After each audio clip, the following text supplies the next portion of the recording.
The big news coming out of this, though, is Kirk Cousins once again did not do a whole lot as the starting quarterback of the Atlanta Falcons coming out of the game. Head coach Raheem Morris basically saying, hey, we need to get better. We need to improve at the quarterback position. We need to do better than throwing for 112 yards, getting sacked 3 times. So yesterday, announcement was made. Michael Penix Jr., the rookie, will be the starting quarterback going forward for the Atlanta Falcons. We talked a lot about Penix and this whole dynamic, during draft time, Sam. But here we are, week 16, Michael Penix Jr. getting his first career start.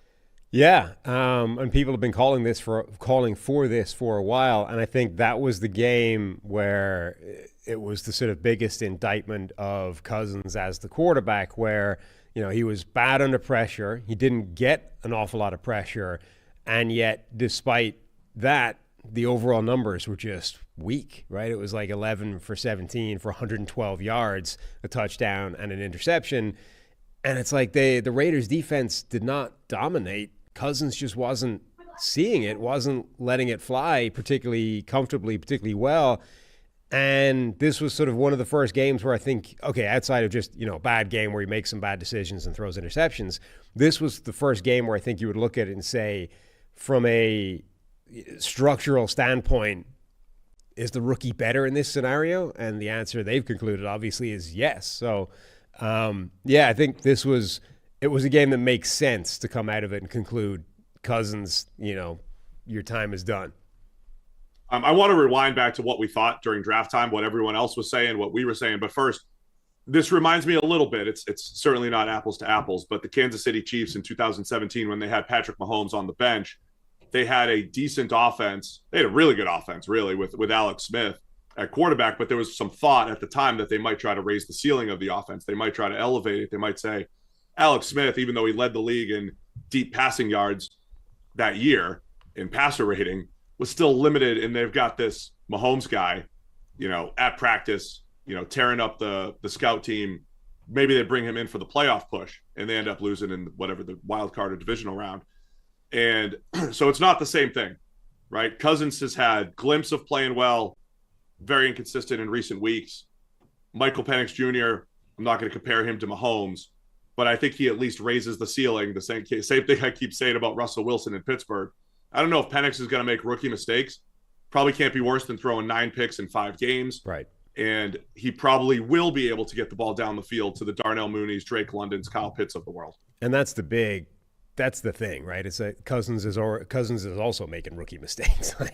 That's really the reason why you might as well throw Penix out there at this stage. We've already seen from preseason, from extremely limited glimpses in the regular season, Penix, if he sees one-on-one coverage on the outside, is basically defaulting to just putting the ball in the air. Like, he will take a shot. So even if he's going to make some basic rookie errors, you're still presumably ending up at a better place because he's at least willing to take the deep shot and has a better arm at this point, or a more functional arm in a greater variety of ways than the current version of a recovering injured Kirk Cousins does.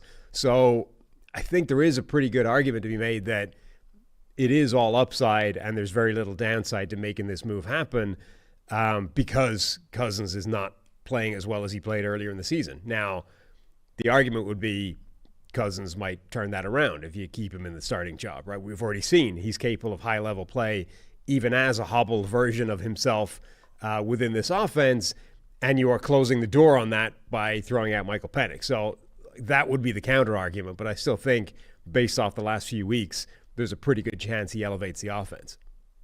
And then if we go back to March and April and what happened this offseason, Cousins was the top free agent quarterback on the board. The Falcons, gave him the 4-year deal, $100 million guaranteed. We were calculating the out, and why were we calculating the out? Because a month later they drafted Michael Penix Jr. at 8 overall, stunned the entire NFL on draft night. Internally, we had a feeling maybe that they loved Michael Penix Jr. Even I wasn't expecting, though, that they would still draft him at 8. And then the debate started. Why would you pay Kirk Cousins? And if you paid Kirk Cousins, when can he get out of the contract? By all accounts, it's after 2 years. Maybe he starts for 2 years, then Michael Penix Jr. takes over. But here we are again at the end of the first year of a 4-year deal with Kirk Cousins, Michael Penix Jr. starting. So the Falcons Loved him enough at draft time to take him at 8 overall. They had an opportunity to take the top defensive player on the board. A lot of people love Dallas Turner for them. Could have been a Jared Verse, could have been a Laiatu Latu. Doesn't matter who, but they passed up all of those guys to go with Michael Penix Jr.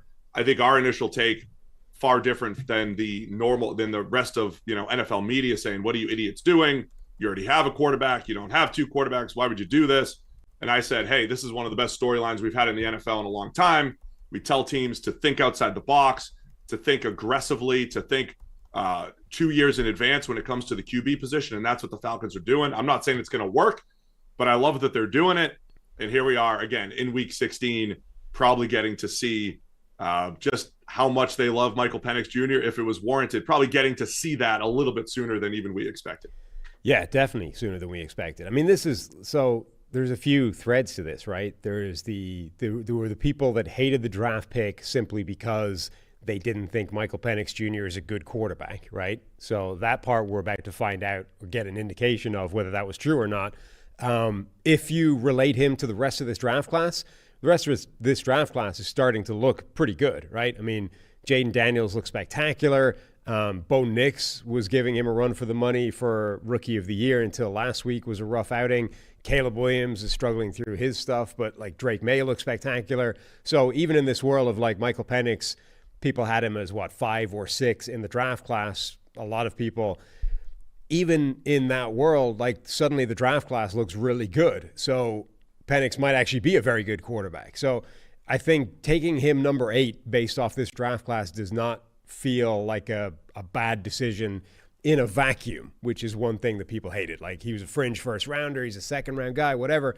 Right now, I don't think you can outright say taking him in the top 10 based off his comparisons to the rest of this draft class is a mistake in and of itself. Then the second element is, what do you think of the process of drafting a quarterback in the top 10, knowing that you're probably wanting to sit him for the majority, if not all, of the first year? You brought up Mahomes. That's happened before where a team has had a viable starting quarterback in place. They're fine with sitting him basically for an entire year. Mahomes basically sat almost for the entirety of that year. Pennix Jr. is coming in with a few games to spare. That, I think, is okay as well. Then I think you get to the thing of, okay, what do you think of the process of drafting a quarterback in the top 10 after signing Kirk Cousins to the kind of deal that they signed him to? That, I think, is the one area where you can still criticize what they did and say, if this was the plan, like if you loved Michael Penix Jr. this much, you wanted to take him in the top 10, you might start him before the end of his rookie year, then I think you could probably have found a cheaper / more sound bridge option, right? Like you could have gone the Sam Darnold route instead of signing Kirk Cousins. Yeah, that's all fair. And again, I feel like we could talk about this for hours, but just to put a bow on the Penix thing, because the Monday Night Football game, kind of irrelevant at this point. A dud game. Falcons get the win. They're a game behind the Bucs in the NFC South. They're going to need some help. The Falcons have the tiebreaker over the Bucs, but that's the other dynamic here. Falcons are making this move while they're in a playoff push here. Yeah. So they've got 3 games remaining, home against the Giants, at Washington, home against the Panthers. Obviously, all 3 winnable games. Toughest game looks like the Commanders, though the Panthers, overall a tough team again. Falcons have a chance to make a move. They'll need the Bucs to lose at least 1 game. Falcons would have to probably win out to have a shot here, but they still have a shot to win the NFC South, and they're making the move to go to Michael Penix Jr. here. Yeah, I mean, they're making this move essentially assuming that it gives them a better chance of making the playoffs, right? Like it's like a last roll of the dice. It's like Cousins is not creating this comeback or this run that we need to go on. We actually think the rookie gives us a better shot of making this happen. That speaks to itself. If this is how it works, like if Penix comes in, he's the starter from now on, he looks good, he's their starting quarterback going forward, and TBD how good he is. What would your overall summation of that offseason process be for the Falcons? They signed Kirk Cousins to a pretty big veteran deal. A month later, they come back, they draft Michael Penix Jr. in the top 10. What would your overall analysis of that as a process be? If Michael Penix Jr. is the guy, and even though they have to pay dead money to Kirk Cousins to move on from him next year. I think they win. I think that's a win for the Falcons. We talk a lot about the Falcons. They had the worst quarterback situation, or at least bottom three, over the last 2 years. So they took extreme measures to fix it. Reminds me a little bit of the Cardinals a few years back. They drafted Josh Rosen in the first round. Then the second year, the next year, they had the number 1 overall pick. They took Kyler Murray. You could look at that in totality over a 2-year period and say they gave up 2 first rounders to find their quarterback. Great. Good process by the Cardinals. Good process by not, buying into the sunk cost that is Josh Rosen. I think with the Falcons, you could say they paid a free agent contract and a number 8 overall pick to get a quarterback. It's a hefty price, but 2 years from now, nobody's going to care because you have your quarterback, the dead money's gone, and you've got your, first contract quarterback still, and you've got your guy to build around. So I think it's okay. I agree with you. Like, were there better options? Like, if they went 1 year, $10 million for a bridge quarterback instead of Kirk Cousins, in hindsight, yes, absolutely. But I think the totality of it, to go get your guy, and at the end of the day, you have him, I think it's all worth it for the Falcons. And that was what we said from a process standpoint at the time, right? Right, but that's why at the end of the day, you get your guy, it's okay. But that's why I don't think you can look at it through the lens of Michael Penix, right? I think because like if he works out, whatever you do to get the quarterback, if that quarterback works out, it was all worth it, right? Like from a process standpoint, you can't really evaluate it by if Penix is good or not. So I think the variables are from the Kirk Cousins side of things, right? You gave the contract that you gave Kirk Cousins. Okay, you're going to draft Michael. Drafting the Michael Penix, I think, is in isolation fine, right? You had an evaluation on this guy that says he's a franchise quarterback. A franchise quarterback is worth the 8 overall pick. And in particular, in this draft where quarterbacks were flying off the board in the first 10 picks, there's no way you could try and play the game and come back and get him at the bottom of the first or the top of the second round. Like, there's no way you could know that other people didn't like him that much as well. So if you thought Michael Penix Jr. is that guy, you have to take him at 8. No problem with that whatsoever. The variable here is, what about Kirk Cousins, right? Should you have signed a quarterback at 35 years old, coming off an Achilles injury, that apparently you are prepared to bench after 14 games? To that contract, like that essentially, now knowing that 14 games is the variable there, right?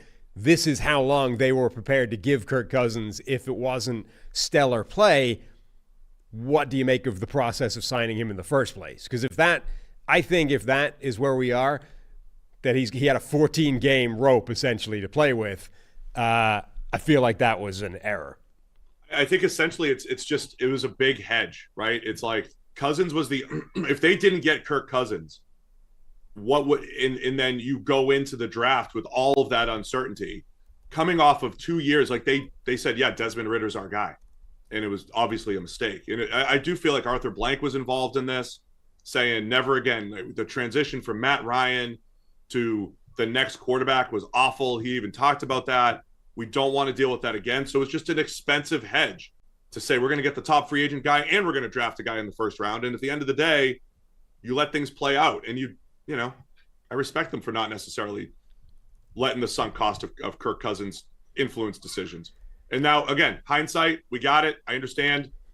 Veteran, Achilles, you're willing to move on this quickly. You did burn a lot of cash on that, but I think it's a lot better process than most people are letting on, or at least let on at draft time. Yeah, I mean, I think everyone has a tendency to rewrite history a little bit. So what it does, and I think this is less relevant to the Falcons than the Raiders, but for example, the worst thing that can happen is the Raiders, who put all their chips in the draft basket for a couple of years and didn't come up with the guy, right? All the quarterbacks were gone by the time they showed up to pick. Now, this time, the Falcons are picking 8 overall, but there's 5 or 6 quarterbacks potentially in this draft. Now, maybe they didn't like a few of these guys, and if Bo Nix or Drake May had slid to their spot, they didn't like that guy enough to draft him. But theoretically, there were like 6 quarterbacks available this year and 8 picks. So the chances are one of them is going to be there. You're not going to be like the Raiders where the music stops and you didn't get any quarterback and you're like, crap, now what do we do? So on the one hand, I think you can say, look, it's it's a guarantee that they have somebody, as opposed to gambling that draft time they get their guy and then suddenly they don't get their guy somehow and they're sitting there with no quarterback at all. And then, everyone says, well, you could have just signed Sam Darnold, right? He had like a 1-year, $10 million deal. Look at him now. He's making an MVP case for the Vikings. Should have just done that.